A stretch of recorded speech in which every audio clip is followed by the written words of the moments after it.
All right. Hi, everyone, and Assalamu alaikum.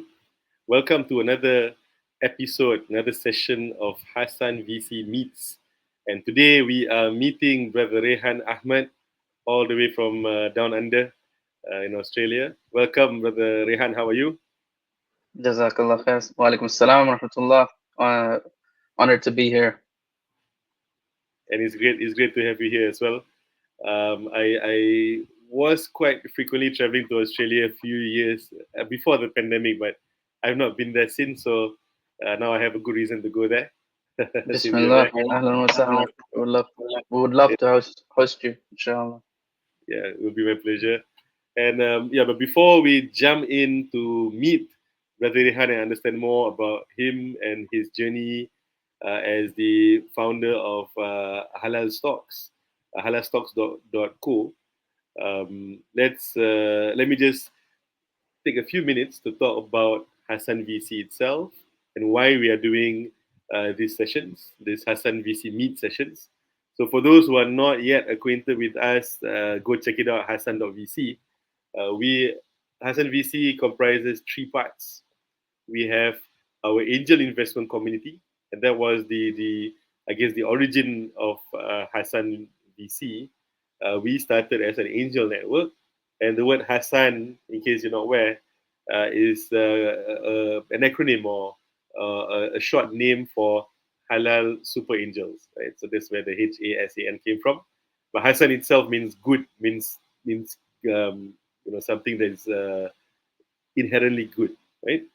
And Angel Group is one part of it. We also have our VC fund, which is in Labuan, Malaysia, and we also have our accelerator program, which is running right now. So those three parts together form our own ecosystem to support and invest in and nurture and empower, inshallah, halal startups, essentially companies and businesses that are tech driven and driven to do good in a way that is halal. Right? So that's Hasan.VC. Check our website, Hasan.VC, and if you feel that this is something that you're interested in, then there is an application process because we are a private network, and we are happy to welcome more like-minded people into our fold, inshallah. Right. So that's it for Hasan.VC. Let's jump to Brother Rehan here, waiting patiently there. So let's get to know you a little bit, right? Because for me also, I mean, we've been connected for some time, but I guess we've never really had a proper conversation. So now we're having a conversation in front of a few thousand people. Uh, share a little bit about yourself. You know, where you came from. Growing up. A little bit about your journey. We want to know the person behind the business. Allahu Akbar. Bismillah. Rabbi shrah li sadri wa yassir li amri wahlul 'uqdatam min lisani yafqahu qawli.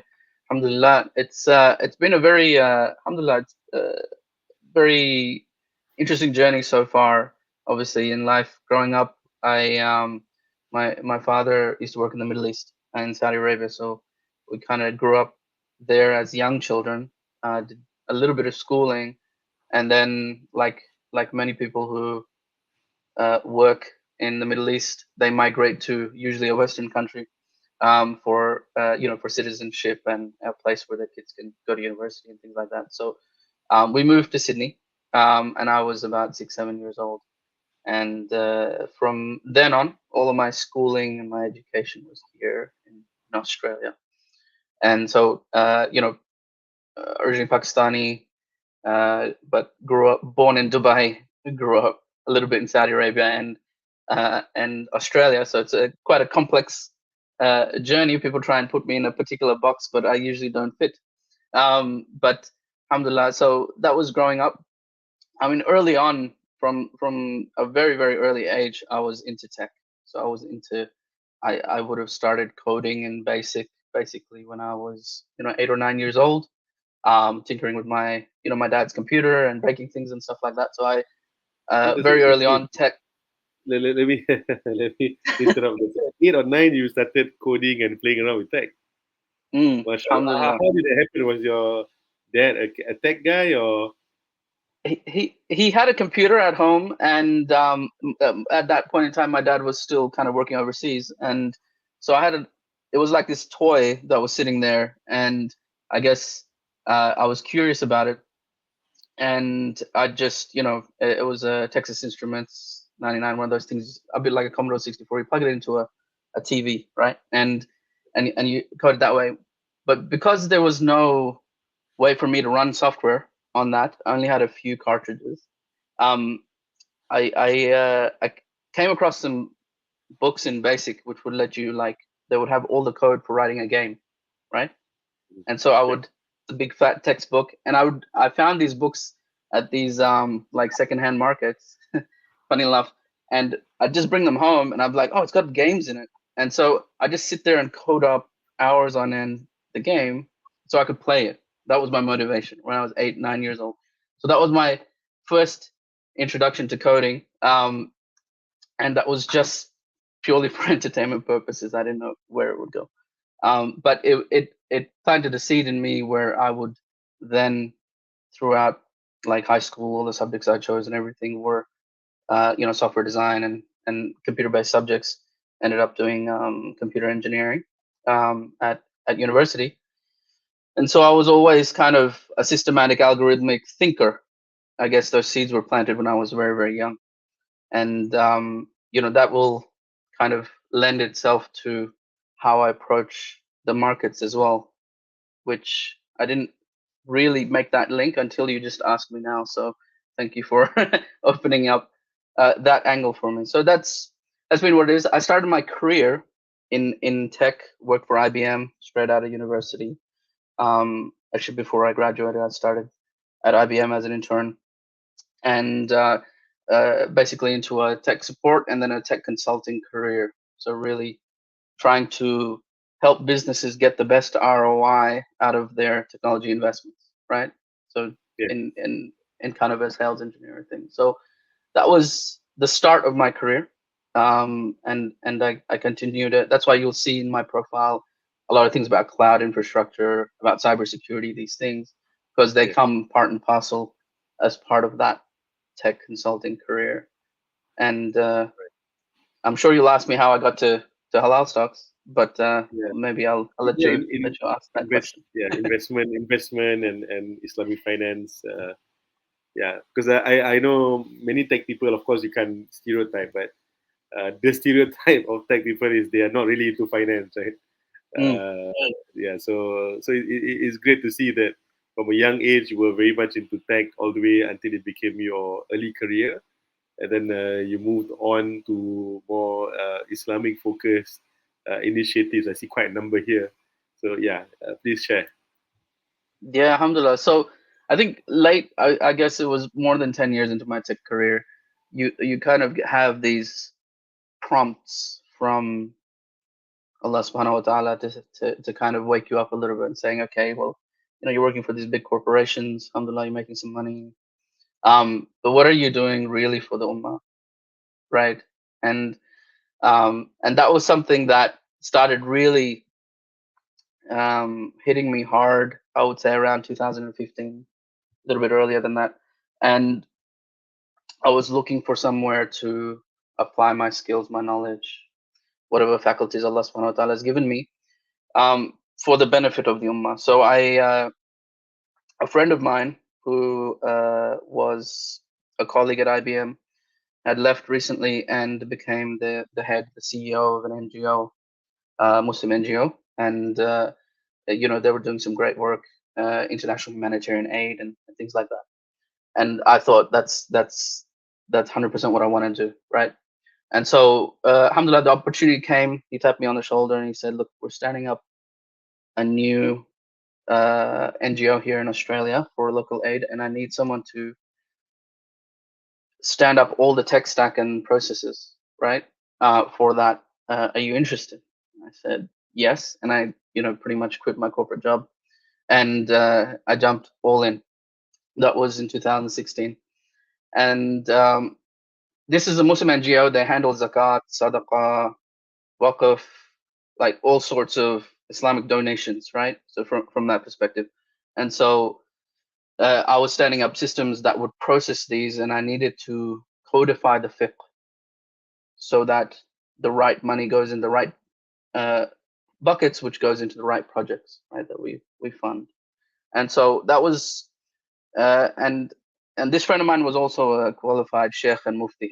He'd graduated from Al Azhar, mashallah, and he was both a really great technology architect and enterprise architect, but also someone who understood the deen really well. And so I started learning from him the fiqh of that's relevant to zakat, to certain Islamic financial dealings. So that was my started beginning to kind of the intersection of tech and Islamic kind of financial matters was actually there when I was standing up these systems that had to take care of people's zakat and sadaqah, and it's a big aman, of course. So we built it, we deployed it, alhamdulillah, and throughout that process, I got to know intimately kind of the day-to-day flows and processes that show the donation flow through an Islamic NGO, and this is one of the biggest in Australia. So there was a lot of funds flowing through there, and it was, vast majority of it was fully digitized. So that was a wonderful thing for me. And you get a really good understanding of the types of projects that get funded and the types of projects that don't get funded in a Muslim NGO, right? And so, and it was very, very interesting to see that firsthand, especially because it was flowing through my systems, and to understand that the stuff that's strategic, that will permanently lift people out of poverty, for example, those kind of projects like permaculture and education for people, and even just livelihood, like we had programs for sewing machines and like scooters, economic development and sustainable yeah, challenges, basically, right? 100%, those things, right? Yeah. They didn't get as much funding as when there's obviously a hurricane or there's a disaster that's happening. And I understand that, because some things, like when we donate, it's more of an emotional response to something. Right. Mashallah, Yeah. everyone is donating to Gaza. We can see there's a need there, but the strategic stuff that takes a little bit longer, it doesn't get the funding. And so for me, eventually I left that organization and went back to my corporate career. I had to make money, but I delivered the project, and one of the things that really kind of stayed with me was that we didn't have good sustainable sources of funding for these Islamic institutions, especially here in Australia, because there are not many investment solutions here, or income generating solutions that are Sharia compliant. They're just very rare in Australia. We don't even have a single Islamic bank. So, as they say, necessity is the mother of invention. I started to that itch needed to be scratched, and I would say I could not really sleep on it. So it was something that drove me to start looking for solutions. This is late 2016. That we could go back to the NGO sector and say, here's a strategic roadmap. Here's something that's not going to be a complete distraction. So like, if you want to run a real estate empire, or you want to start a restaurant, or you want to, run some retail outlets and stuff, they will be active businesses that would drain a lot of resources from the NGO. And that wasn't really the point, because you don't want to really be taking resources away from the NGO. Yeah. So it kind of didn't fit those kind of models. It had to be passive enough. And at that point, I was looking at everything except for the stock market, right?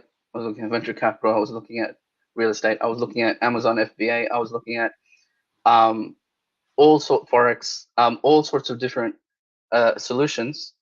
And I was really looking for three things, because at the intersection of these three things would be something that's appropriate for a Muslim NGO. One was that the performance had to be enough for it not to take 50 years for them to reach kind of a sustainable model. right? So you want to get there in 10, 15 maybe years max.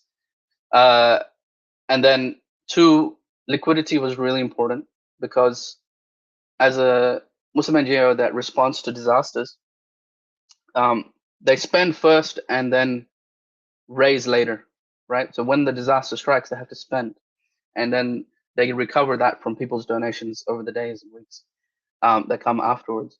So we needed something very like liquid enough for them to be able to, sell part of it and then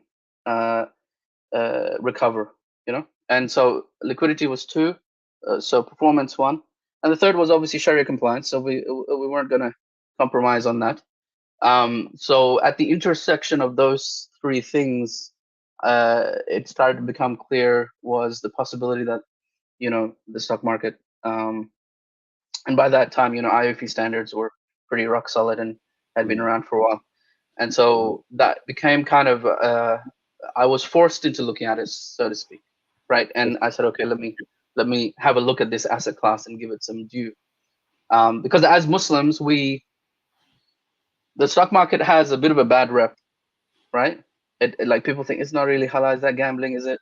I watched this movie and it was all haram, and I'm like, that's not the stock market. You know what I mean? So that's it had a bad rep. So I wanted to understand at the heart of it, is it actually within the Sharia spirit of Sharia to actually invest in this way? And I was surprised by what I found. And at the heart of the stock market are genuine bona fide businesses that provide value to their customers, to the economy, to society. And in exchange for that value, people, pay them. And that's really what a business is. It's something that provides value to society. And it can only survive if it provides more value than what people pay for it, because otherwise people won't pay. So it's like the definition of a business. And around that time, I actually came across a little booklet. It's written by Maulana Zakaria Kandahlawi out of India, a great muhaddith, and he has a booklet called Fazal Tijarat, right? And it's the virtues of tijara as a way to earn a living. And in that book, he talks about the hadith and the virtues of trade and the businessman. So I read through that and I realized that it's actually a very, very high maqam to be an honest businessman and to do tijara from an Islamic perspective. So that brought me to the business world. I said, well, what's at the heart of the stock market? At the heart of the stock market is you acquiring shares of businesses and you acquiring shares of tijara. And so I thought it's very much from an Islamic perspective, when you look at it, it's very much aligned. What's at the core of the stock market? Now, there's a whole bunch of transactions that people do with these businesses, which may or may not be Sharia compliant. But at the heart of what you're buying, you're actually buying into a share of a business, just like, mashallah, you guys do it. HASAN.VC, you do it in the private markets. That's in the public markets. And I thought, okay, well, I don't see any problem from it from a Sharia perspective. So that brought me to the stock market. And the other thing I loved about it is that it's so data rich. There is no other asset class that has more data, right? And so me being a tech guy and someone who thinks very algorithmically, it was the perfect asset class, right? It was absolutely perfect for my skills. So from that perspective, it was just kind of like a match made in heaven, so to speak, as an asset class where I could really like build systems around and deploy strategies and test strategies in a way that I couldn't with many other asset classes, right? So you can back test, you can go back in time. It's very data rich, 200 years of stock market data. So, and it's an old enough asset class that you can really get some confidence in the types of strategies that you can deploy.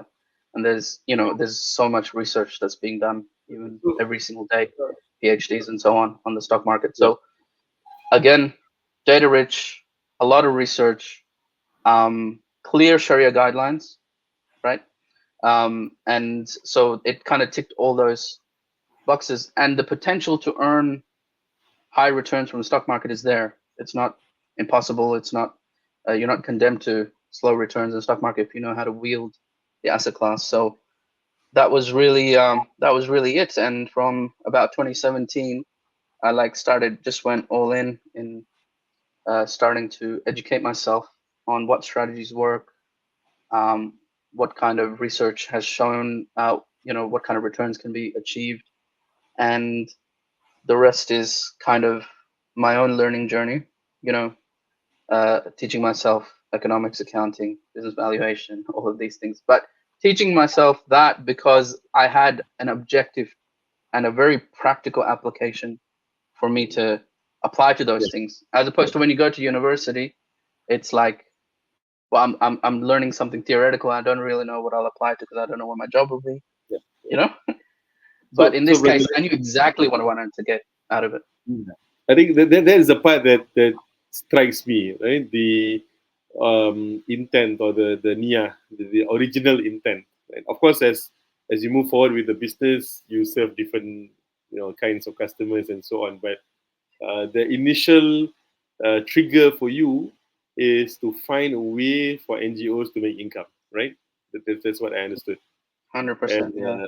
yeah, and the stock market fit whatever criteria that you were looking for.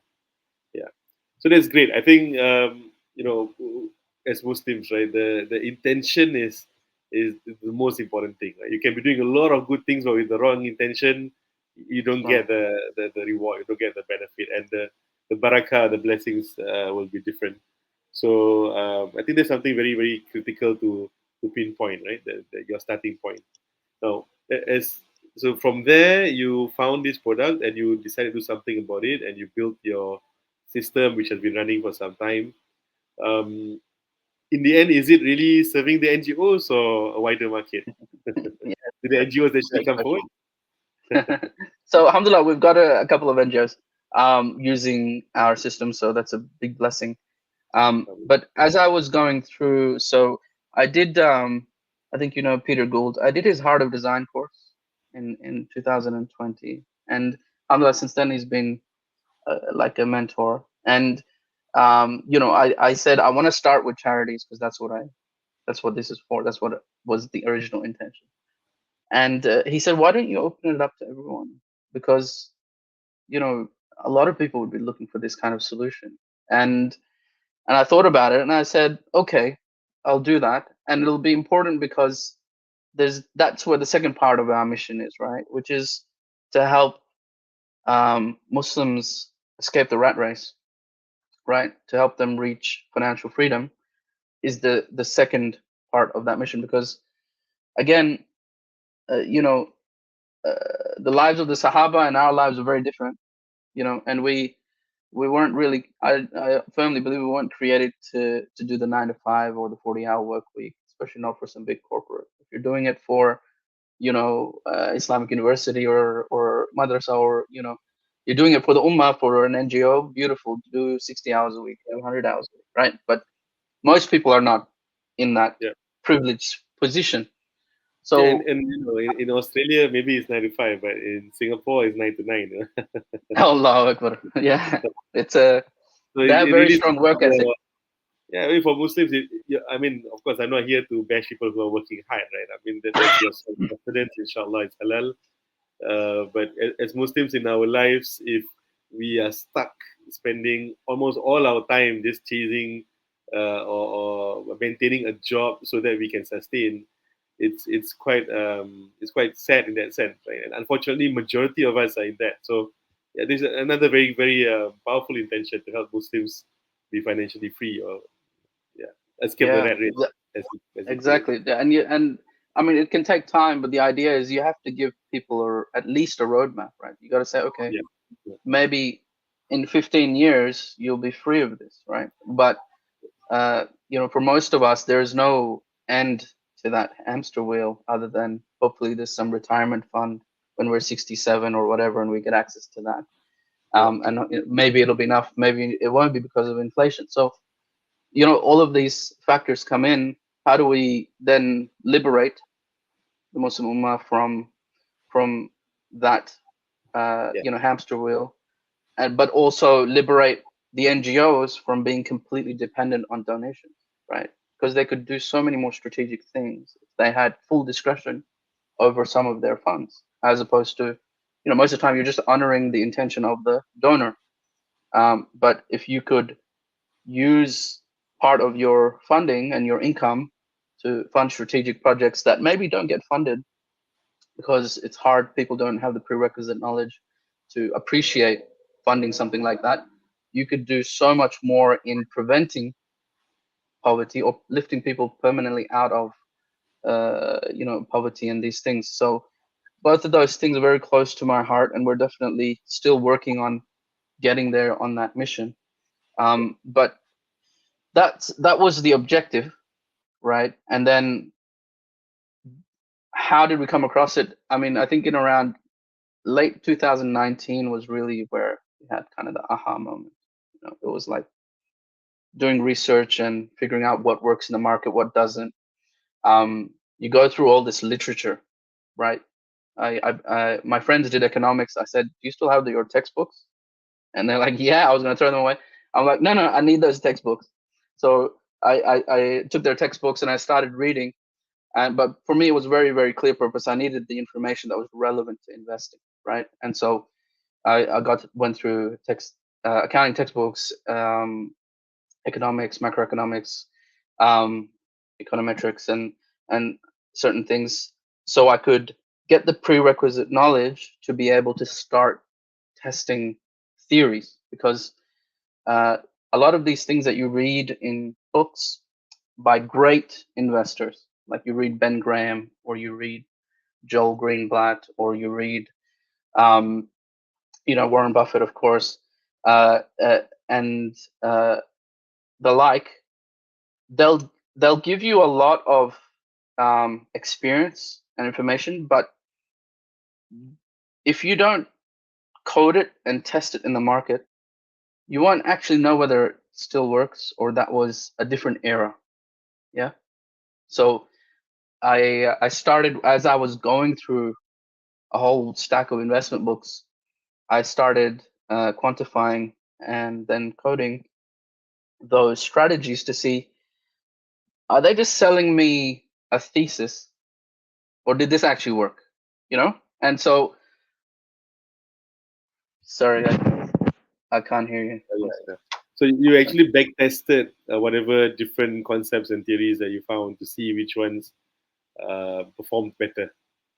Yeah, exactly. So for me, it was always like, I was always a skeptic. So for me, it was always like, okay, I see this in the book, and if I code it and I can see, okay, that one, yeah, that strategy stopped working about 8 years ago. You can just see it, and you're like, okay. It helps you date the investment strategies that people write in these books, and you realize, yes, that was for a different era. But is there some underlying principle Mhm. that strategy was actually trying to take advantage of? And is that still true today? Right?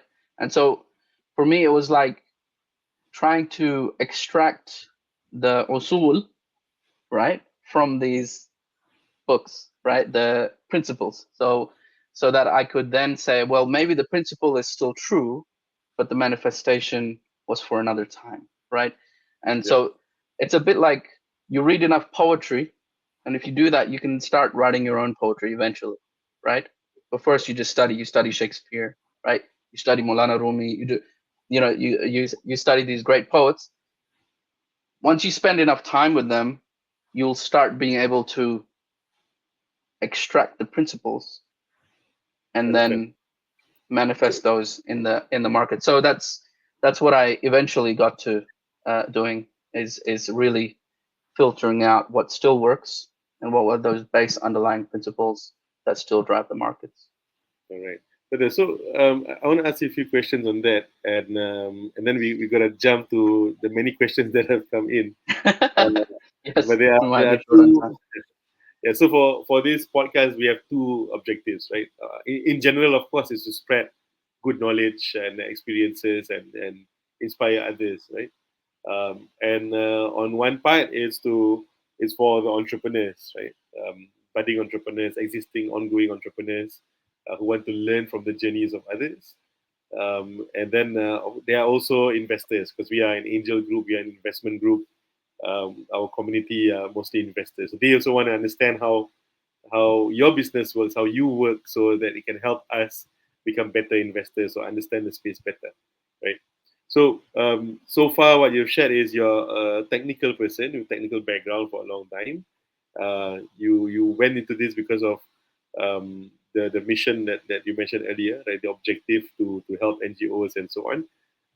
But then you were not a finance person, you were not an investment person, you were not a stock trader or broker. You learned all of it on your own in that sense, right? So, um, Yes. is that, would you say that that's advisable, or looking back, maybe you could have or should have brought in some expert from this space to partner with you or to get some shares or to be your advisor? Yeah, what was your experience on that? That's a great question. Um, so there's obviously learning from books is useful, but having real world mentors is also useful. So I did have some people in my network that I bounced ideas off, showed them my results, and got some validation with regards to, hey, you're onto something. um but the what makes you see, the thing about the markets is there has to be something a little bit quirky about you in your approach, because consensus is built into the price. So if you go to the same education as everyone else, you're going to approach the market in the same way. And if you're going to approach the market in the same way, you're basically going to reproduce everyone else's results, right? So on an average basis. So I think for the stock market, especially because it's so efficient, um, me doing it this way uh, helped me find an edge in a idiosyncratic way, because it was my unique perspective on the markets, and I don't come from a financial background, right? Yeah, yeah. Come from a tech It's background, more but of not a a fresh, finance background. fresh perspective. So yeah, so I just brought a different lens to it, because I wasn't thinking down the path that's led out to you when you're doing your CFA or um, you know chartered accountancy or your finance major. And I do think you need to have that different perspective in order to have an edge, because my objective was to see if I could beat the market, not to match it, right? So Yeah, you can match the market in many ways, but for me it was like, well, I need to beat the market, which means I need to have a trade secret. That's what you need to have. That's why there's no real patents with regards to tech strategy. As soon as you publish a patent, some hedge fund can just implement it, tell no one, and it removes the edge from your strategy, because it stops working. yeah. So from that perspective, I think it's the path that Allah laid in front of me. I didn't deliberately try and go rogue, so to speak, but I think it helps to be a little rogue if you want to be like making different and differentiated returns, especially out of the stock market. Yeah, definitely. I'm just gonna ask some questions that came in from before, and then we'll leave a little bit of time for some live questions, inshallah. Right now, yeah, I'll try to simplify this question. Right, so when it comes to the standard or the approach or the methodology, um, as you pointed out, the strategy to invest, that's one part of it, right? And you brought in a little bit of your own unique perspective. You back tested other existing approaches and so on. Now, when it comes to the Sharia aspect, earlier on you pointed out that the AUFI standards, which is a globally recognized standards, is very clear, right? I'm aware that there are some differences of implementation and different standards and so on.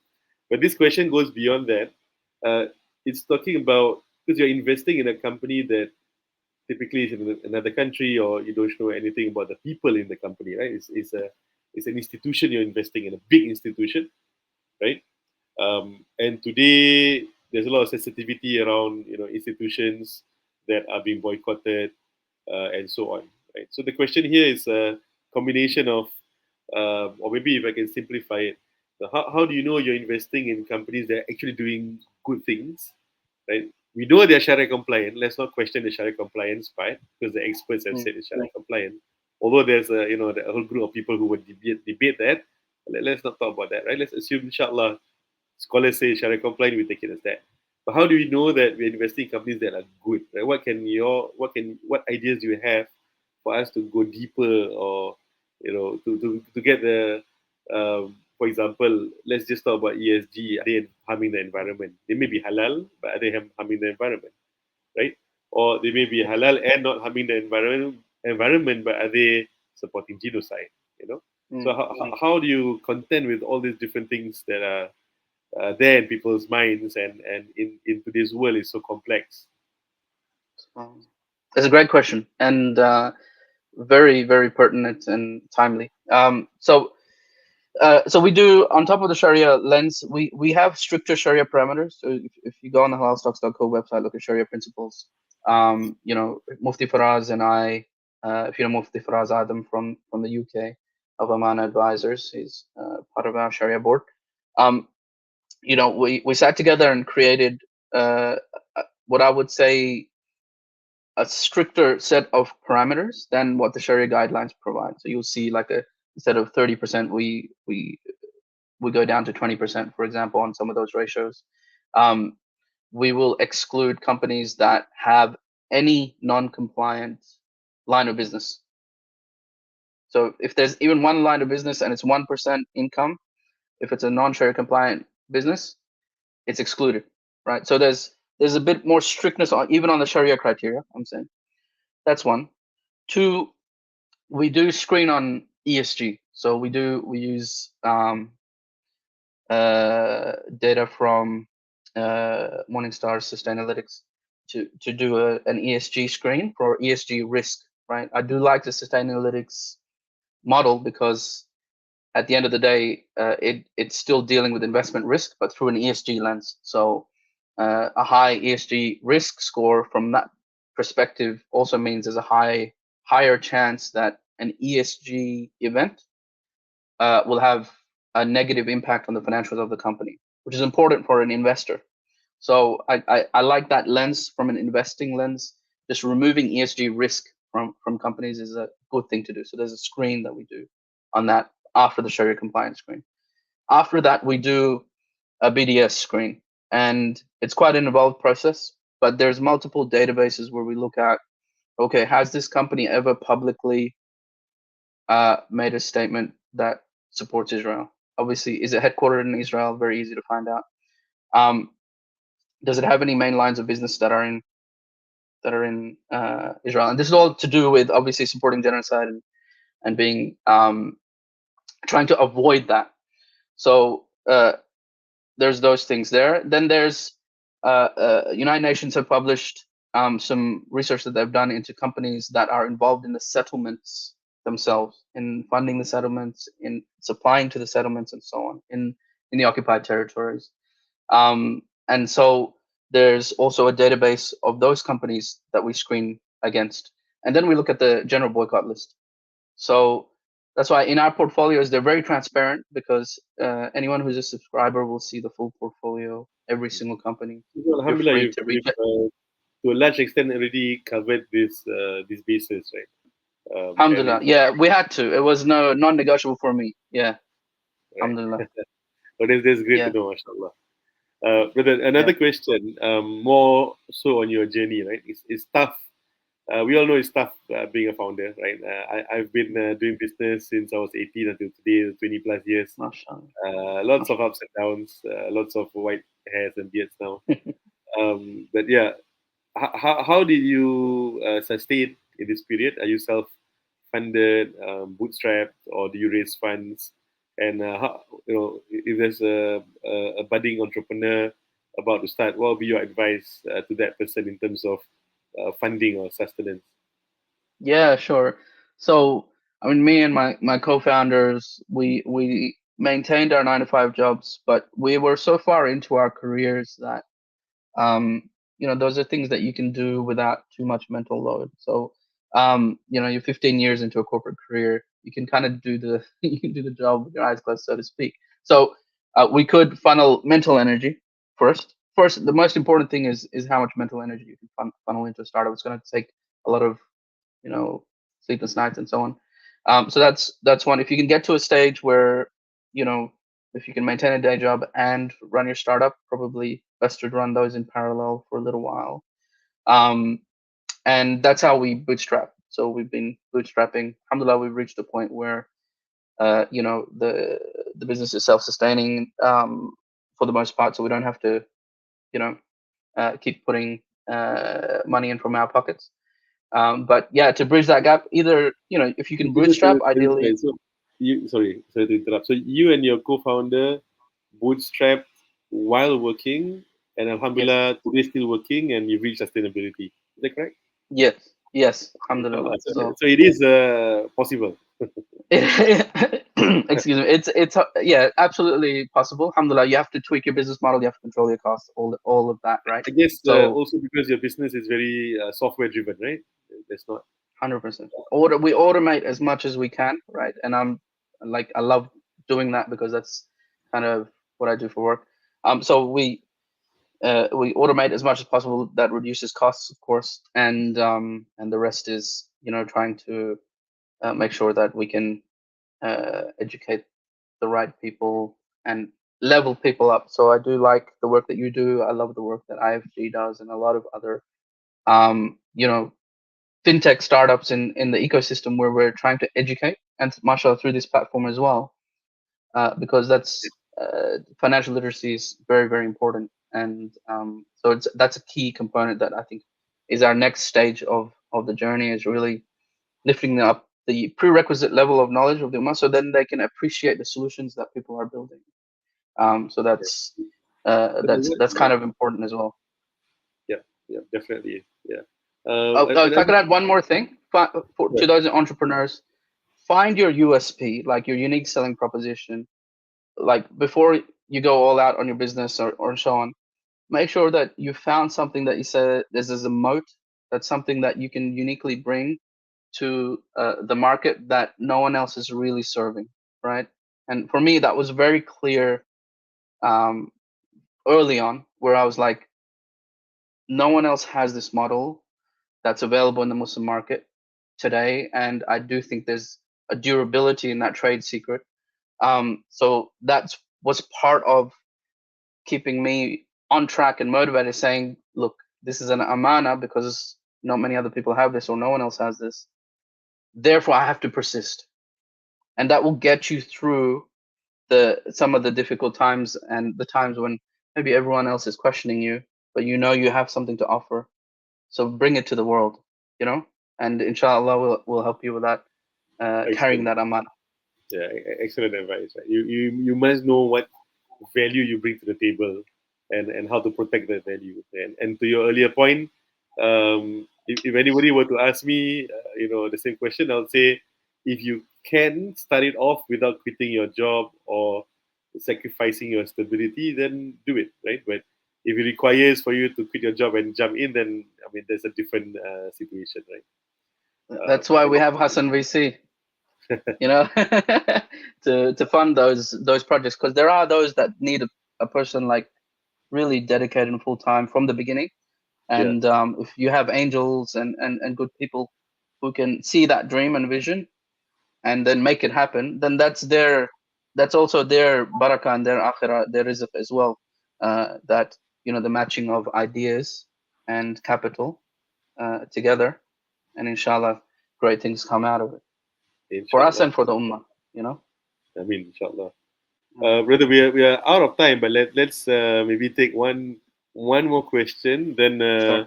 I will give you a bit of time to share some advice to our audience. This is quite specific. Let me see which one to choose. All right. It's more about okay. Earlier on, you mentioned. I think this is my own question. I think most of the questions we've covered. Earlier on, we talked about charity and how emotions drive charitable giving. I believe that emotions also drive investment, right? Mm. And when I see, I'm not a stock trader. I don't really do much in the public markets, but I have friends who do, and I see them. It's like an addiction for some of them, right? They really like the feeling, the high. It's like a game, right? Buy, sell, track. Oh, it's going up. Oh, it's going down. In this case, we don't have any of that, right? Because you're automating everything. So how does Yes, this, is this a handicap or is this a plus point for you? I think it's a plus point because the whole point was not to make this your new full-time job, right? Instead of swapping your old one and now you're just looking at charts or responding to the market. How do we liberate people from both time and money, right? So those are the two things that we need to do so they can fulfill their purpose to Allah subhanahu wa ta'ala. And so I think it's a great advantage because we're designing for the people who don't want to turn this into their full-time job. I know there's some people who love it. Bismillah, ahlan wa sahlan, right? We can help you build a portfolio.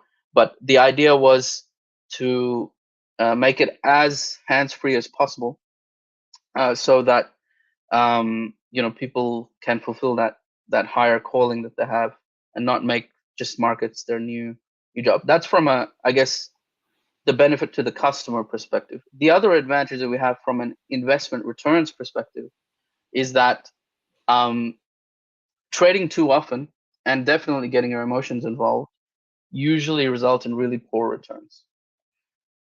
You have to be as emotionally detached from the investment decision as possible, especially when it comes to the stock market. Otherwise, what you will be is someone who follows the herd or follows the crowd, and by doing so, you lose your edge. You lose what would make you unique or a contrarian in the markets, right? That's what we call them.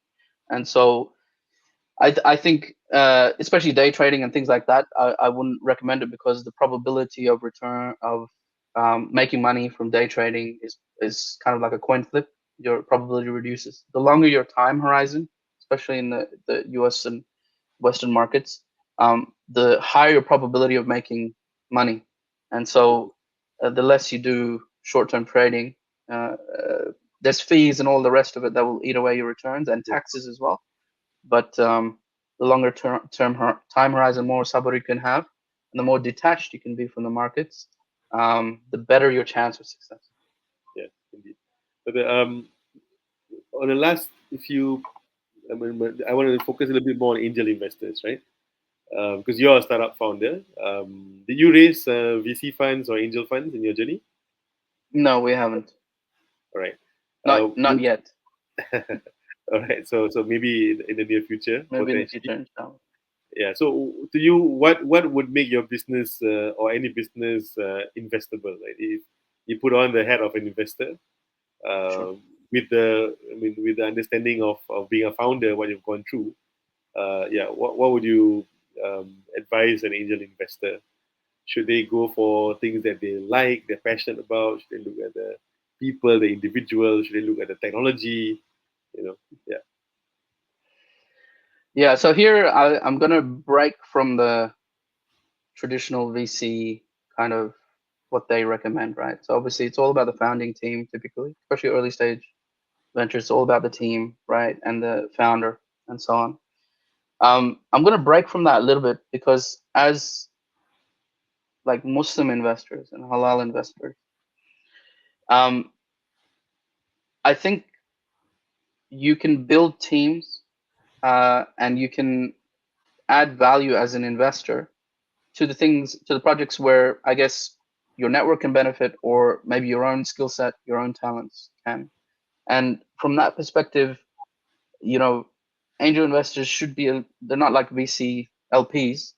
Angel investors should be investing in companies where they feel that they can add value beyond the money, Yes. where you feel that you can add value beyond the money. So as an investor, you're a partner to the company, and especially early stage startups, what they need are doors opened, so networks, and what they need are certain skills, right? So you might have, like if you're a marketer or a growth hacker, and so you've had some experience with other businesses, lean in, right? And give them the leg up that they need to do that. That's a non-monetary benefit, and those are the angel investors that I would look for as well. I'll be looking at, okay, before a person cuts a check and gets a share of my company, what is it beyond the money that they bring to the table, right? Yes. And I think that's the most important match. It is almost, it's like looking for a partner in life.